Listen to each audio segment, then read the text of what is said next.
જો તો અવાજ આવે છે? Yes sir. હા, હું એક વિડીયો શેર કરું ને, ખાલી એનો અવાજ આવે છે કે નહીં મને ખાલી કહેજો. રેડી તમે? એક શેર કરું છું video.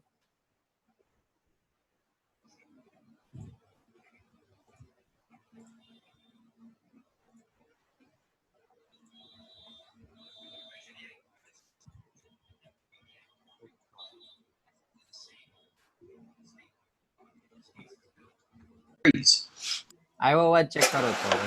Now, if I want to change the number of holes, first thing I have to do is remove all this. Message yes sir. આવી ગયો ને અવાજ? હા હા. ઓકે, હા કેટલા સર. ટાઈમથી આ વિડીયો બતાવતા પણ ઓડિયોના લીધે પ્રોબ્લેમ થતો પછી નતો બતાવતો. ત્યાં નેટ ઉપરથી યુટ્યુબ ઉપરથી શીખ્યો, મેં કીધું કંઈક તો ઓપ્શન હોવો જોઈએ અવાજનો, રાઈટ? કારણ કે મેં એક વેબિનાર જેમાં ભર્યો હતો ને, કે ઓનલાઈન હમણાં એક વેબિનાર, ઓકે, બિઝનેસ સ્ટડીનો, એમાં એકચ્યુઅલી એને વિડીયો બતાવતા હતા, આપણે કેમ નથી બતાવતા? પછી મેં સર્ચ કર્યું. The screws are out. Let's take the plastic off, and here we can. Okay,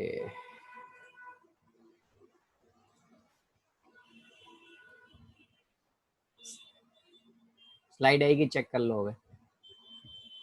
હા એક જ મિનિટ, કંઈક ટેસ્ટ હતી ને તમારે મેથ્સની, એટલે હું 2 મિનિટ ખાલી વેઇટ કરું. Within 1 minute. ચલો, ઓકે, 5 મિનિટ થઈ ગઈ ને, 4 મિનિટ થઈ છે. 1 મિનિટ ખાલી વેઇટ કરીએ એટલે પછી આપણે લેક્ચર સ્ટાર્ટ કરીએ, રાઈટ?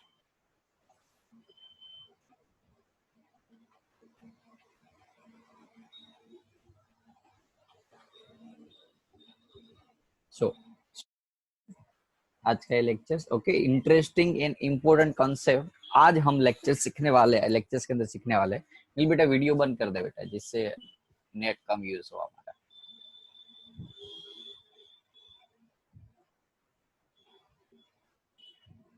સર તમારો અવાજ કપાતો હતો.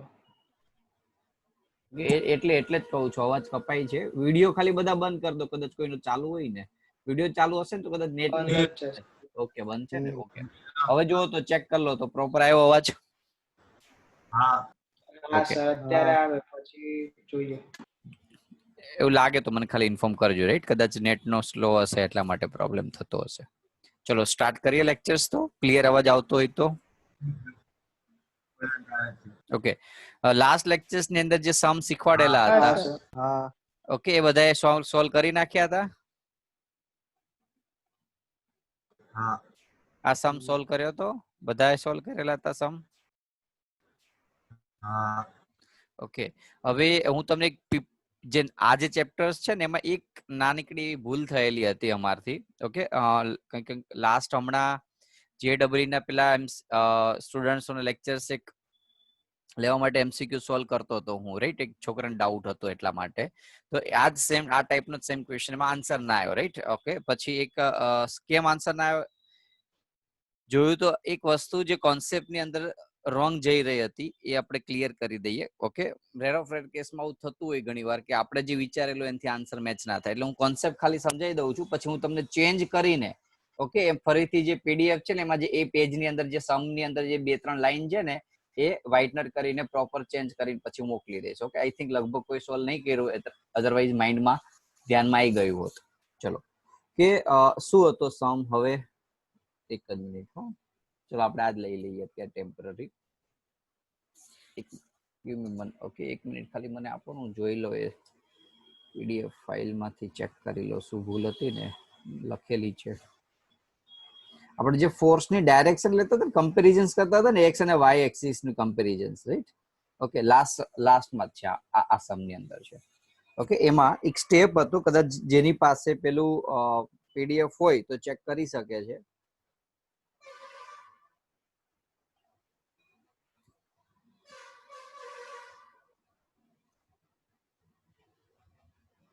mg અહીંયા શું આવશે બોલો? mg cos theta, mg sin theta. આ બધું યાદ રાખજો, આ બહુ જ સમ આવશે આ ટાઈપના. તો આઈએમપી સમ છે આ બધા. અને ફ્રિક્શનલ ફોર્સ લાગશે અહીંયા, રાઈટ? પછી એક હોરિઝોન્ટલ ફોર્સ હતો, એના 2 પાર્ટ્સ કરેલા હતા આપણે. આ જે હોરિઝોન્ટલ ફોર્સ છે એના 2 પાર્ટ્સ, અહીંયા f cos થીટા અને અહીંયા f sin થીટા અને ઓબ્જેક્ટ અહીંયા એક્સિલરેટેડ મોશન કરતો હતો. એટલે કોન્સેપ્ટ ખ્યાલ છે બધાને? યાદ છે ને આ બ્લોક્સ ની અંદર આ સમમાં? હા સર. ઓકે, કદાચ સોલ્વ. ઓકે, જોઈ લો ચલો ફટાફટ. હવે એનો મિનિંગ એવો થયો ને કે 25 26 25 સ્ટુડન્ટ માંથી એક પણ આ સમ સોલ્વ નથી કર્યો. મિનિંગ તો એવો થયો જો જાતે એને સોલ્વ કરેલો હોત, કારણ કે આન્સર મેં સાચો લખ્યો છે, પણ જે મેથડ ની અંદર જે માઇનસ અને પ્લસ કરવાનું હોય ને, ઓકે, એમાં એક સાઇન માં પ્લસ મુકાઈ ગયું છે માઇનસ ની જગ્યાએ, એટલે આન્સર મેચ ના થાય તમારો. હવે ખબર નહીં બધાને આન્સર મેચ થયો કે ના થયો, અને એનો મિનિંગ એવો થયો કે કોઈ કર્યો પણ નથી. સાવ સાચું બોલ્યો. કેટલાય પ્રેક્ટિસ કરેલું લાસ્ટ નોટ્સ, લાસ્ટ લેક્ચર્સ નું કેટલાય પ્રેક્ટિસ કરેલા હતા જે નોટ્સ માંથી. કાલ મેં સાંજે મોકલી, એમાંથી કાલની પરમ દિવસે આઈ થિંક લગભગ મોકલી દીધી હતી. તો કેમ ખબર ના પડી? બાકીના શું કરે છે? બાકીના સ્ટુડન્ટ શું કરો છો?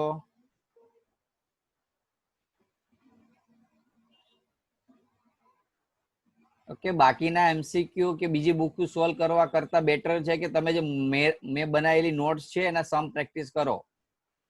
એટલું ધ્યાન રાખો. વધારે ના વધારે રિઝલ્ટ તો જ મળશે જો કોન્સેપ્ટ તમારો ક્લિયર હશે. વધારે એમસીક્યુ સોલ્વ કરવાથી નહીં મળે. ઓકે, મને ખરેખર શોખ થયો કે યાર એક પણ સ્ટુડન્ટ નો મેસેજ ના આવ્યો કે સર આમાં આન્સર નહીં આવતો મારો, એક પણ.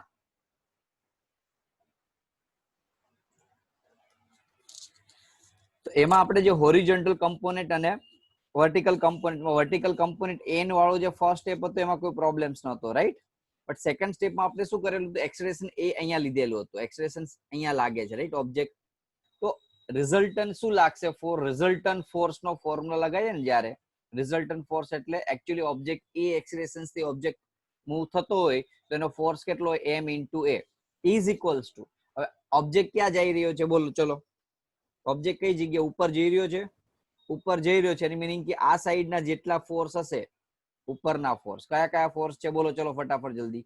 એક તો frictional force, sorry frictional force opposite ડાયરેક્શનમાં લાગશે. કયા કયા ફોર્સ લાગે છે એમાં? F cos theta. અને એનાથી ઓપોઝિટ ડાયરેક્શનના ફોર્સ બોલો? mg sin theta frictional force. અને ફ્રિક્શનલ ફોર્સ.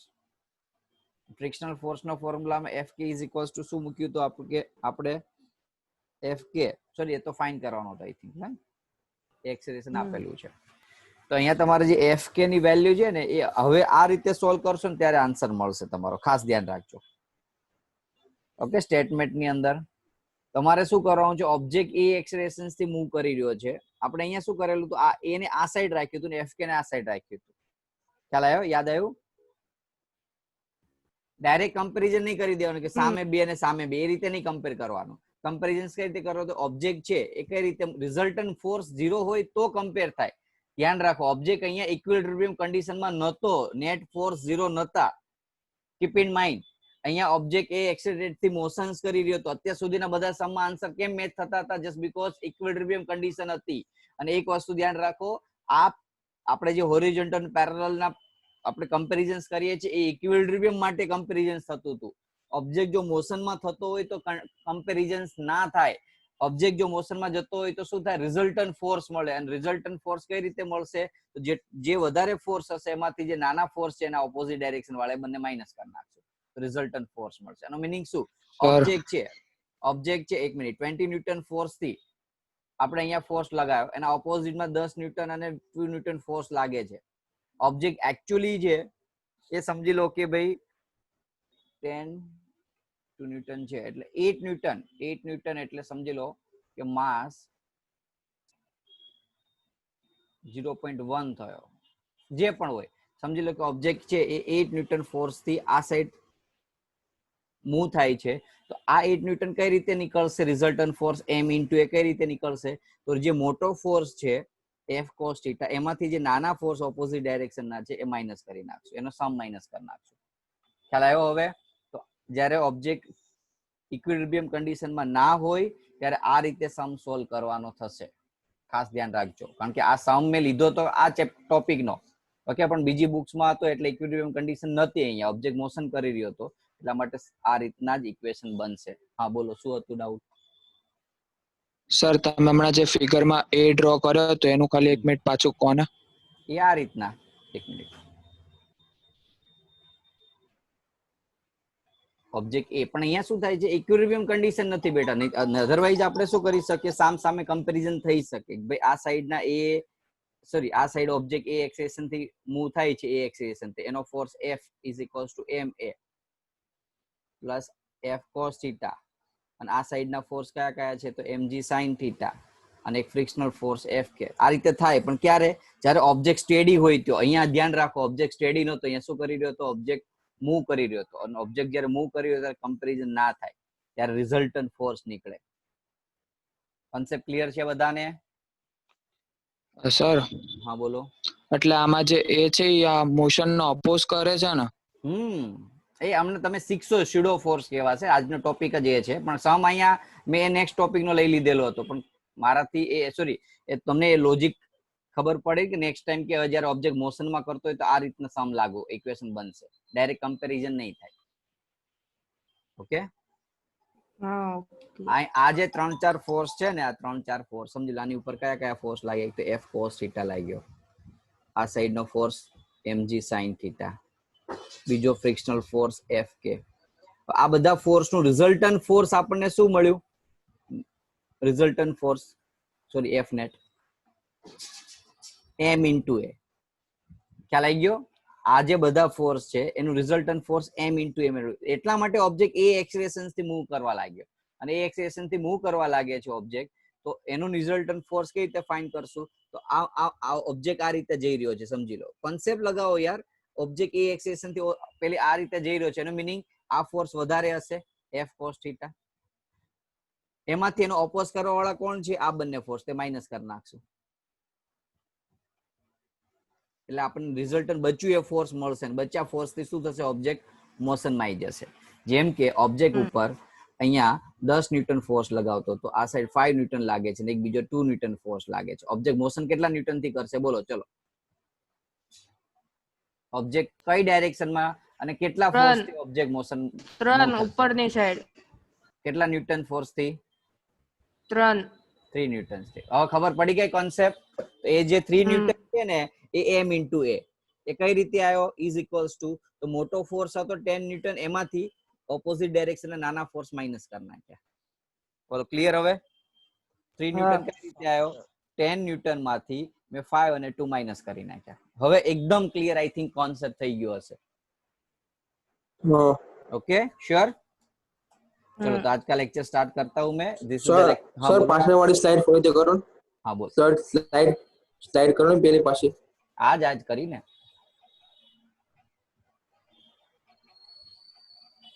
आज ने स्क्रीनशॉट ले लो, स्क्रीनशॉट ले लो. हाँ स्क्रीनशॉट ले. एम ए माइनस नहीं आवे, माइनस F cos थीटा नहीं आवे શેમાં? આમાં એમ એ પછી માઈનસ નહીં આવે કેમ કે આમાં? હા આ તમે અરે ખબર ના પડી મને બેટા. આ તમે આ એમ એ પ્લસ F cos થીટા લખેલું છે ને એની વાત કરો. એટલે આ તો રોંગ જ છે, આ રોંગ છે, અમે રોંગ કર્યું એટલા માટે. હા આ મેં તમને જે નોટબુક માં નોટ્સ ની અંદર બતાવેલું હતું ને, એ હતું. મેં નોટ્સ માં તો શું આપણે શું મેં ક્વેશ્ચન લીધેલો હોય, પછી આન્સર છે ને મેં મારી મેથડ થી સોલ્વ કરેલો હોય. ખ્યાલ આવ્યો? ટેક્સ્ટ બુક માં કે બીજી બુક્સ ના સમ હોય ને, એ બધા બહુ કોમ્પ્લિકેટેડ મેથડ થી સોલ્વ કરેલા હોય. એટલે હું શું કરું, ખાલી ક્વેશ્ચન જ અલગ અલગ નેટ ઉપરથી ગોતું, કારણ કે ક્વેશ્ચન તો શું છે આપણે જાતે બનાવી ના શકીએ, એટલે ક્વેશ્ચન નેટ ઉપરથી ગોતું અને સોલ્યુશન છે મારી રીતે મોકલતો હોઉં છું. ખ્યાલ આવ્યો? મારી જાતે મારી મેથડ થી બનાવતો હોઉં છું. તમે જનરલી જોજો, મેં જો અલગ અલગ બુક છે, ગુજરાત બોર્ડ ની બુક છે, SL અરોરા છે, DC પાંડે તો લગભગ બહુ ઓછો યુઝ કરું છું. પછી નેટ ઉપરથી 2-3 સારી PDF ફાઇલ મળી રહેતી હોય છે. આ બધા સમ હું નેટ ઉપરથી ગોતું, ક્વેશ્ચન ટોપિક સર્ચ કરીને ક્વેશ્ચન લઈ લો અને એની નોટ્સ બનાવું છું. ટોપિક આપણો હોય, ક્વેશ્ચન નેટ ઉપરથી, પાછું સોલ્યુશન્સ આપણી મેથડ થી હોય. ખ્યાલ આવ્યો? એટલે મેં જે કરેલું ક્વેશ્ચન રાઈટ હતો, આન્સર પણ રાઈટ હતો, પણ નીચે જે એક સ્ટેટમેન્ટ હતું ને, એમાં આ સાઇન છે ને એ માઇનસ કરવાની હતી, એ જગ્યાએ આપણે ભૂલ ખાઈ ગયા હતા. એટલા માટે મેં ફરીથી તમને બતાવ્યું આ ટોપિક, જેથી ઇન ફ્યુચર્સ તમે ભૂલ ના કરો નેક્સ્ટ ટાઈમ. હવે સ્ક્રીનશોટ લેવટ લઈ લો. એ તો વચલું વાળું હતું ને, રોંગ હતું કરેલું. चलो करूँ હવે नेक्स्ट स्लाइड. હવે सो स्टार्ट करते हैं आज का lecture. today this is the 7th number lectures, right? 7th lectures of the chapter number 5. Okay, आज के हमारे टॉपिक रहेंगे angle of repose, non inertial frame of reference and pseudo force. Okay, सारे topic आपको नए जैसे लगेंगे. एक टॉपिक एंगल ऑफ फ्रिक्शन जो मैंने लास्ट लेक्चर्स के अंदर समझाया था, ये टॉपिक के अंदर ये टॉपिक के अंदर म्यू जो आ रहा था ना, mu is equal to tan theta, याद हो तो. खाली बोलना भूल गया था, मैंने नोट्स के अंदर बाद में इंक्लूड कर लिया है. डेरिवेशन करने के बाद ये आ रहा था mu is equal to tan theta. उस म्यू को हम क्या, इस एंगल को क्या बोलेंगे? Angle of friction. Angle of friction क्या है वो मैं भी वो भी समझा देता हूँ. चलो, एंगल ऑफ फ्रिक्शन यानी कि क्या, समझ लो ऑब्जेक्ट है. एक काम करते हैं, इसके अंदर ही मैं ट्राई करा देता हूँ. चलो, एंगल ऑफ रिपोज पहले मैं बाद में समझाऊंगा, पहले एंगल ऑफ रेफरेंस जो सॉरी फ्रिक्शन देख लो. ओके, जो टॉपिक मैंने नोट्स के अंदर डाल दिया है लेकिन समझाना बाकी रह गया तो इस लेक्चर्स के अंदर. ये नॉर्मल रिएक्टिव फोर्स है, ये फ्रिक्शनल फोर्स है. अब उसका ये रिजल्टेंट फोर्स हुआ. ये resultant force and normal reactive force के बीच का जो एंगल होता है ना, उसको हम एंगल ऑफ फ्रिक्शन बोलते हैं. बोलो क्लियर? इजी है, कुछ है नहीं हार्ड एंड फास्ट खाली. और mu is equal to tan theta, उसका ये फॉर्मूला है. थीटा यानी कि angle of friction. F frictional force और ये नॉर्मल रिएक्टिव फोर्स, उसका ये रिजल्टेंट फोर्स मिले. वेक्टर से ये रिजल्टेंट मिलता है ना, under root F square plus N square करके. और उस रिजल्टेंट फोर्स और ये नॉर्मल के बीच का ये जो एंगल है, उसको हम क्या बोलेंगे? Angle of friction. और उसका फॉर्मूला होगा mu is equal to tan theta. हम दिखा दो यदि क्लियर हो तो एंगल ऑफ फ्रिक्शन के बारे में. ओके, कॉन्सेप्ट नहीं है, कॉन्सेप्ट इसके अंदर ज्यादा होगा डिटेल में. एंगल ऑफ रिपोज दोनों एक जैसी टॉपिक है, लेकिन रिपोज का प्रैक्टिकल यूज थोड़ा ज्यादा है. एंगल ऑफ रिपोज यानी कि क्या, समझ लो ये स्लोप है. उस स्लोप में मैंने इस ऑब्जेक्ट को रखा, इस स्लोप के अंदर इस ऑब्जेक्ट को रखा मैंने. क्या होगा थोड़े टाइम के बाद? ये समझ लो, यदि मुझको नीचे गिराना होगा तो मैं क्या करूंगा? थोड़ा एंगल बढ़ा दूंगा तो नीचे गिर जाएगा. समझ में आ रहा है कि नहीं? तो वो एग्जैक्ट समझ लो, एग्जैक्टली हुआ क्या भाई, मेरे पास ये ऑब्जेक्ट था, पहले मेरा एंगल ये 45 था, नहीं गिर रहा था. मैंने बाद में मैंने 50 किया तो भी नहीं गिर रहा था, 60 किया तो भी नहीं गिर रहा था, 62 किया तो गिर गया, 60 से नहीं गिर रहा था लेकिन 62 से गिर गया ये एंगल. तो इसका जो बीच का एंगल है 61, उस पे क्या होगा? एक्चुअली ये ऑब्जेक्ट है ना, अब गिर नहीं रहा है, लेकिन it react to slide down. यानी कि ऐसा लग रहा है जस्ट टू स्लाइड डाउन. वो जस्ट गिरने का उसका एक लिमिट आ गई. यानी कि उस एंगल से थोड़ा भी आप बड़ा एंगल कर दोगे 61 से, जैसे आप 61.5 भी कर दोगे तो वो तुरंत गिर जाएगा ये ऑब्जेक्ट. तो जिस एंगल पे ये ऑब्जेक्ट जिस रिएक्ट कर रहा है नीचे गिरने का, उस एंगल को हम बोलेंगे angle of repose. Angle at which the object start slide down, angle at which the object is starting to slide down is called the angle of repose. Okay, मैं थोड़ा प्रैक्टिकली समझाने के लिए एक वीडियो शेयर कर रहा हूँ. Sorry, video share करने की वैसे तो 1 मिनट देख लेता हूँ मैं. ओके, ये वीडियो से आपको थोड़ा आइडिया आ जाएगा एंगल ऑफ.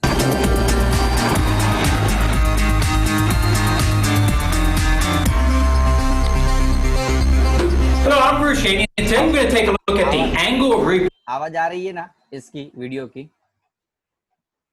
હા સર આવે છે અવાજ. Now, if you've ever tried to pile any type of material up, you'll notice you can't get it too high before it starts to flatten itself out. Well, that's what we allows me to vary 1 hole to 2 holes up to 6 holes, and that way I can see the interaction of the sand as it's piling up at the bottom or draining up at the top. There is a base for it that makes it a little bit more stable for when it's standing upright. There it is. I'll turn it over and let's see what happens. I'll speed the video up by a factor of 20, otherwise it would take about 5 minutes for this sand to drain.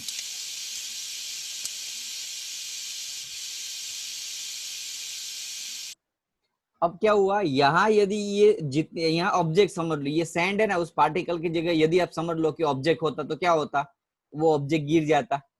तो ये जो angle है ना, उसको आप angle of repose बोलते हैं।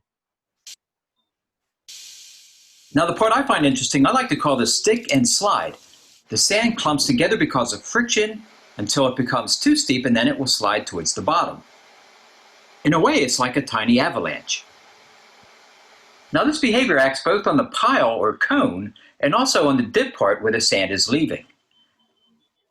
If we measure the angle where this occurs, that would be the angle of repose. That's where the sand becomes stable. And in this case, it's about 34 degrees. Okay बस इतना ही था, बाकी ये topic थोड़ा different लग रहा है। तो एंगल ऑफ रिपोज का एग्जैक्ट यानी कि मीनिंग फिर भी मैं ट्राई कर रहा हूँ समझाने का। ओके मैं वीडियो स्टार्ट करके आपको ट्राई कर रहा हूँ, just give me 1 minute.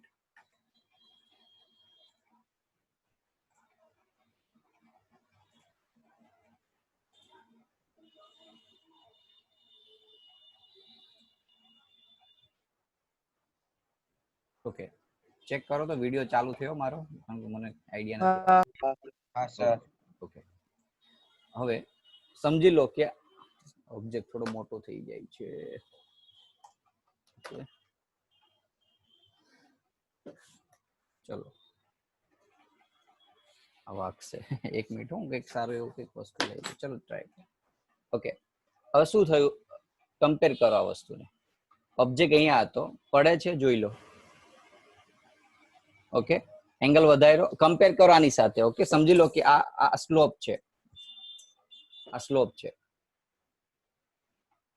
Okay જેમ જેમ આ એંગલ હતો સમજી લો 30 ડિગ્રી, 35 45 50 60 70 80, ખ્યાલ આવી ગયો।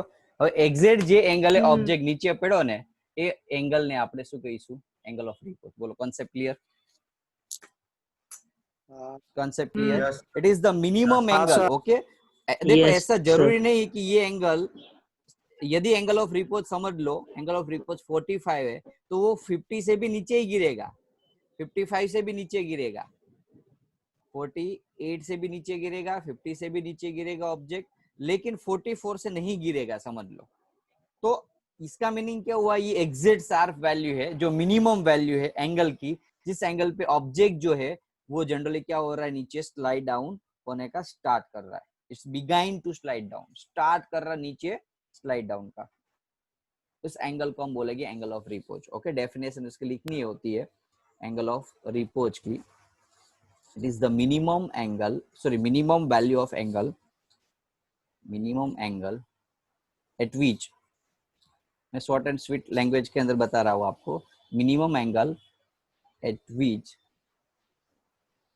object just start to slide down is called the angle of repose। बोलो क्लियर है एंगल ऑफ रिपोज के बारे में?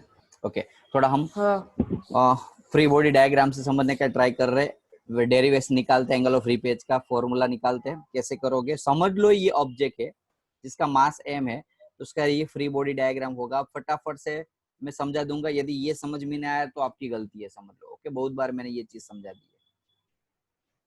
Normal reactive force, frictional force. अब यहाँ फ्रिक्शनल फोर्स क्यों रखा पता है? ऑपोजिट डायरेक्शन में हुए ना। यस वेरी गुड, याद रखो, हर बार ऐसा माइंड के अंदर ये मत डाल दो कि फ्रिक्शनल फोर्स ऐसे ही आएगा। यहाँ तो ऑब्जेक्ट जब हम ऊपर जा रहे थे तब ये फ्रिक्शनल फोर्स इस डायरेक्शन में आ रहा है। यदि ऑब्जेक्ट की मोशन, यदि ऑब्जेक्ट का मोशन मूवमेंट डाउनवर्ड डायरेक्शन में होता है तो ऑब्जेक्ट का फ्रिक्शन, ओके सरफेस का फ्रिक्शन ऑपोजिट डायरेक्शन में लगता। तो ये चीज माइंड में होनी चाहिए। ये है ना, उसको कॉन्सेप्ट बोलते हैं। यदि आपका ये कॉन्सेप्ट अच्छा होगा तो आपको कोई भी सम करने में दिक्कत नहीं होगी।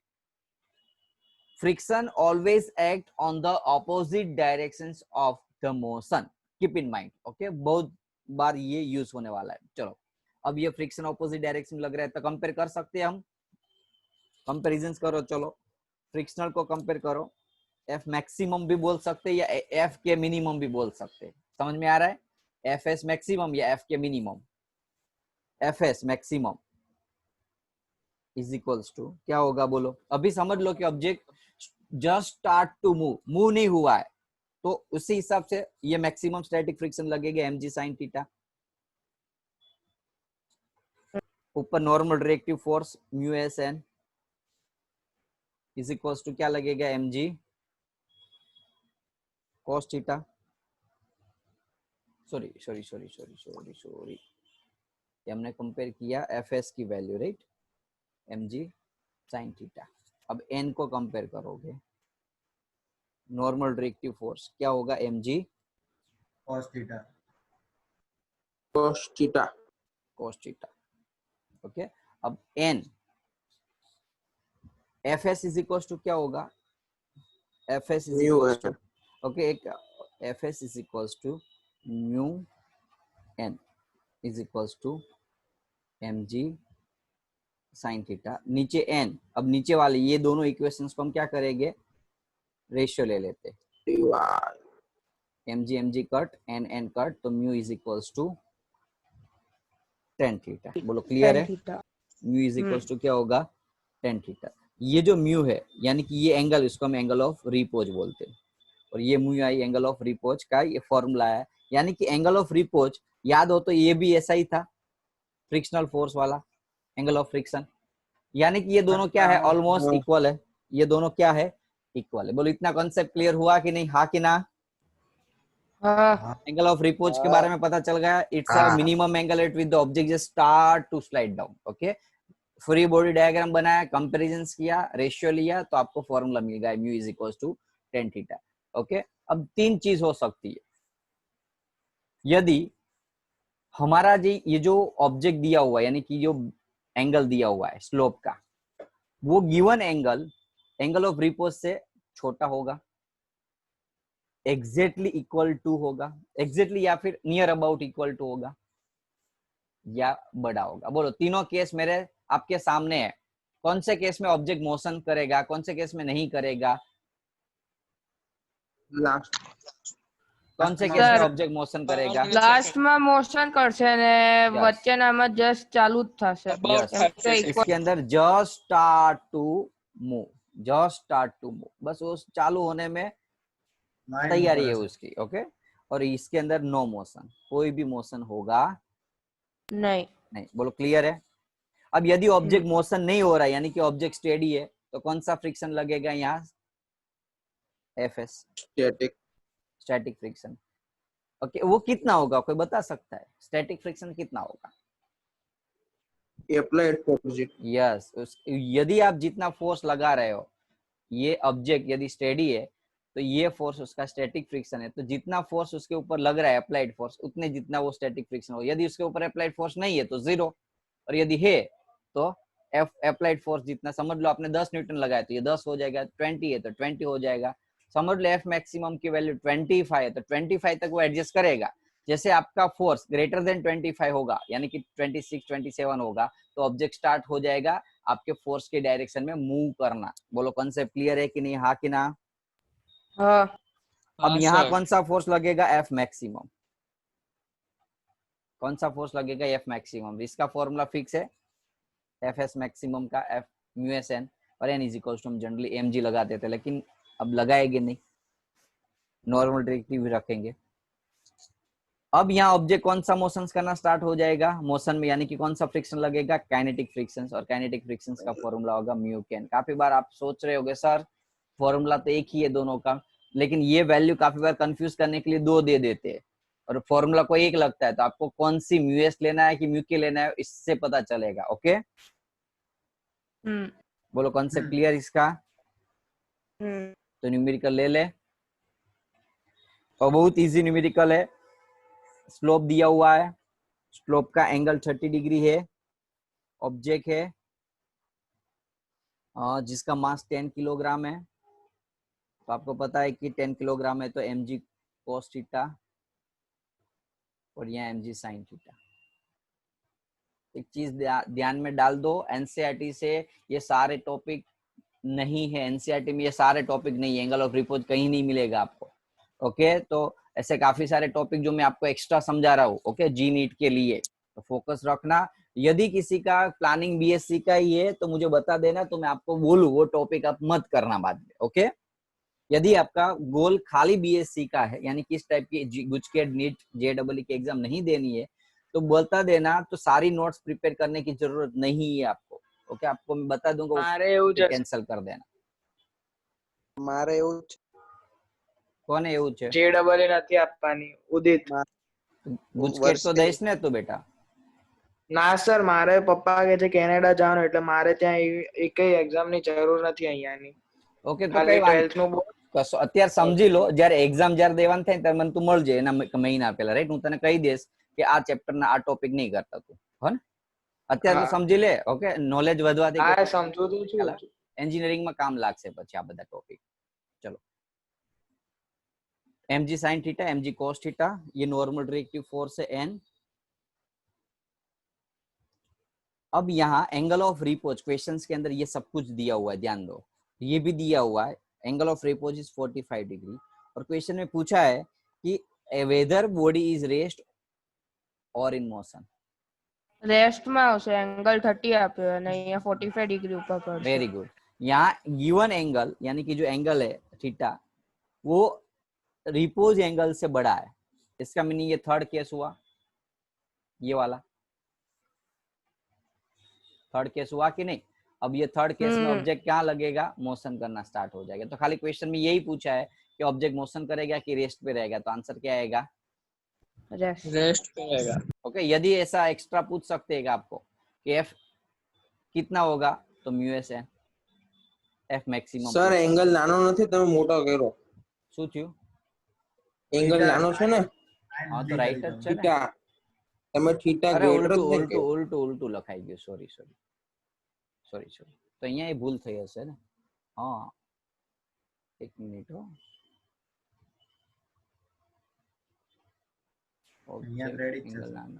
ઓકે રાઈટ જ છે, ખાલી અમારે સમજવામાં ભૂલ થઈ ગઈ। ओके, ऑब्जेक्ट आ केस આવશે, फर्स्ट केस, थर्ड केस नहीं। ऑब्जेक्ट मोशन में नहीं रहेगा, नो मोशन, ऑब्जेक्ट स्टार्ट ही नहीं होगा मोशन में रहने का। समझ में आया? Theta less than theta R है ना, गिवन एंगल रिपोज एंगल से छोटा है। रिपोज एंगल यहाँ कितना है?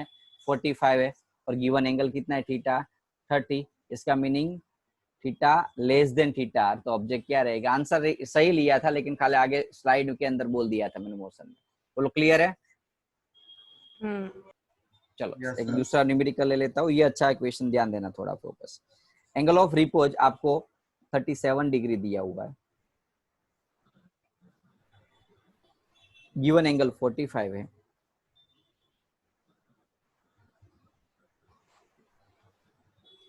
फ्रिक्शनल फोर्स क्योंकि ऑब्जेक्ट है ऑलरेडी मोशन में आएगा, पहली चीज तो ये तो पता चल गया। सॉल्यूशंस में भाई given theta is greater than theta R, 45 बड़ा है, तो ऑब्जेक्ट क्या आएगा? मोशन के अंदर। अब यदि ऑब्जेक्ट मोशन में आ रहा है, क्वेश्चन में फाइंड करने को पूछा एक्सेलरेशन, फाइंड करने को क्या पूछा? एक्सेलरेशन, फ्रिक्शनल फोर्स, ये सब कुछ पूछ सकते हैं। चलो देखते हैं। फ्रिक्शनल फोर्स तो ऑपोजिट डायरेक्शन में लगेगा, क्यों इस डायरेक्शन में लगेगा बताओ? ऑब्जेक्ट स्लाइड डाउन हो रहा है, नीचे गिर रहा है, ऑब्जेक्ट नीचे गिर रहा है। रिपोज का मीनिंग स्लाइड डाउन, ओके? हर उस केस में जनरली रिपोज वाले केस में ऑब्जेक्ट नीचे जा रहा होगा। तो कंपैरिजन करो फटाफट से, मैं डायरेक्टली लिख ले, यहाँ mg sin थीटा आ रहा था, mg cos थीटा आ रहा था, ऊपर नॉर्मल रिएक्टिव फोर्स, तो कंपेयर करके आप क्या निकाल सकते हो? एक्सेलरेशन निकाल सकते हो। ऑब्जेक्ट कहाँ मूव हो रहा है देख लो, डाउनवर्ड्स, डाउनवर्ड, तो रिजल्टेंट फोर्स वाला केस आएगा। रिजल्टेंट फोर्स कितना होगा बोलो? m इंटू ए, बच्चा फोर्स। अब देखो इसमें बड़ा कौन सा है? एक तो ये इस साइड ये है mg sin थीटा, और ऑपोजिट डायरेक्शन में फ्रिक्शनल फोर्स, दो फोर्स लग रहे हैं इस ऑब्जेक्ट के, इस साइड ये और इस साइड ये। अब नीचे गिर रहा है, इसका मीनिंग ये फोर्स बड़ा होना चाहिए mg sin थीटा, तो बड़े वाले में से छोटा वाला फोर्स माइनस करना हो। अब यहाँ थीटा कौन सा डालेंगे, ये कि ये? 45। यस, हमें यहाँ ये डिग्री, क्योंकि ये थीटा का मीनिंग क्या है? इस एंगल का, स्लोप का एंगल है। बोलो अब कर सकते हो सॉल्व। मास आपको दिया है ऑब्जेक्ट का, समझ लो कि क्या लिया था मैंने मास क्वेश्चंस में, 10 किलोग्राम, तो कर लोगे सॉल्व?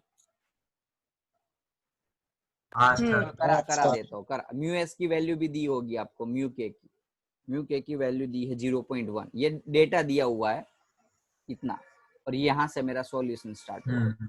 ओके, ये गिवन है मास, म्यू के, एंगल ऑफ रिपोज, ये फाइंड करना है क्वेश्चंस के अंदर। तो चलो कंपेयर करो, एम मास 10 किलोग्राम, एक्सलेरेशंस ए तो फाइंड करना है, M 10, G 10, sine 45, mu K N होगा, म्यू के एन यानी कि mu K M G, N value, N को कंपेयर करो, एन इज इक्वल टू क्या होगा, vertical component M G cos theta. अब पता चला हर बार में म्यू एम जी वाला फॉर्मूला क्यों नहीं डाल रहा हूँ, यहाँ एन ही क्यों डाल रहा हूँ, इसके लिए काफी बार एम जी नहीं आ सकते, एम जी cos थीटा भी ऐसे भी आ सकता है। ओके चलो, तो अब म्यू के की वैल्यू कितनी है, 0.1 0.1। ओके, ये हटा दो सर 100 આવશે 0.1, एम की वैल्यू 20 ની 10, જગ્યાએ 100 આવશે, जी की वैल्यू 10, कहाँ 20 ની જગ્યાએ 10 into 10। अरे सॉरी, हाँ 10 into 10 100। तो अब उसको सोल्व करोगे तो आपका एक्सप्रेशंस का फॉर्मूला मिल जाएगा। ये गलती मैंने उसमें भी कर ली है, चलो सोल्व कर लो, नोट्स के अंदर भी की है, ध्यान रखना। क्या करना, मैं नोट्स को वापस चेक कर, सॉरी रीसेंड कर दूंगा, क्योंकि यहाँ भी मैंने नोट्स के अंदर भी भूल से 20 कर दिया है। ओके, तो एक्सप्रेशन जो भी आपका आएगा तो आप चेक कर लेना बाद में, यहाँ 100 है तो जो भी आंसर है वो आपका एक्सप्रेशन होगा। बोलो क्लियर है, इजी है, कुछ ऐसा हार्ड नहीं है इसमें। ओके, मेन ये कॉन्सेप्ट याद रखना चाहिए कि ऑब्जेक्ट मोशन में आएगा कि स्टेडी रहेगा। वैसे ही एनसीईआरटी में तो दिया ही नहीं है, जेडबल नीट का ही टॉपिक है। चलो आगे बढ़ू मैं, सर रिजॉइन कर लिए, चलो फटाफट से रिज्वाइन कर लो, उसको नेक्स्ट टॉपिक करा देता हूँ।